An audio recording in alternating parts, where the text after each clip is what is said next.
Starmer brutally humiliated as lies called out in live TV interview. Jim Davidson. In a world where the royal family often seems untouchable, a recent live television interview has shaken that perception to its core.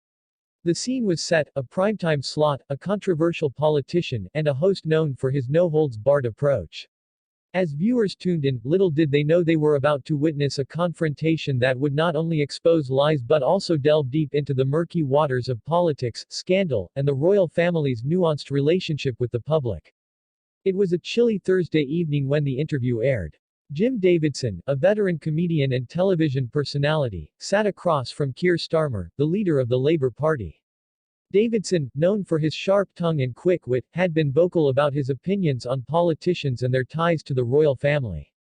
As the clock ticked down to the interview, anticipation crackled in the air. Viewers were eager to see how Starmer would handle the relentless questioning.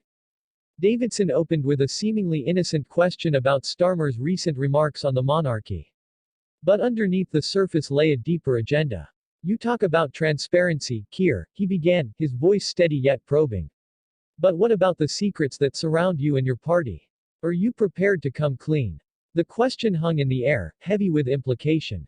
Starmer, confident at first, began to sweat under the relentless scrutiny. He deflected, speaking about the importance of the monarchy in British culture. Yet, Davidson wasn't buying it. "But what about the allegations of dishonesty? Are you really going to sit there and pretend everything is fine while your party is embroiled in scandal after scandal?" Davidson's words hit hard, and the tension in the studio escalated. With each question, Davidson peeled back layers of Starmer's facade. The audience could feel the shift, the once calm politician was now visibly rattled. Davidson pressed on, raising eyebrows with claims that Starmer had misrepresented his positions on key issues, invoking the public's skepticism toward politicians. "You know, the people want to know if you're really in touch with them or just playing a part in a royal charade," he challenged. As the interview progressed, a personal edge emerged. Davidson, digging into Starmer's past, brought up his childhood and early career. "You grew up in a modest background, didn't you? The son of a toolmaker, yet you're now part of a political elite that many see as disconnected from reality. How do you reconcile that?" Starmer's expression faltered. For a moment, the politician seemed human, vulnerable. "I've always fought for the working class," he replied, his voice trembling slightly. But Davidson wasn't ready to let him off the hook. "But at what cost? The royal family, the establishment, they're all part of the same system. Are you really the change you claim to be?" Viewers could sense a shift, the air was thick with anticipation. Would Starmer crumble under the pressure, or would he reclaim his narrative?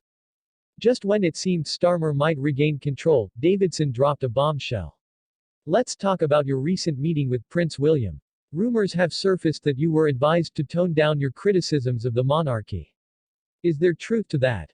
Were you silenced?" The studio erupted in gasps.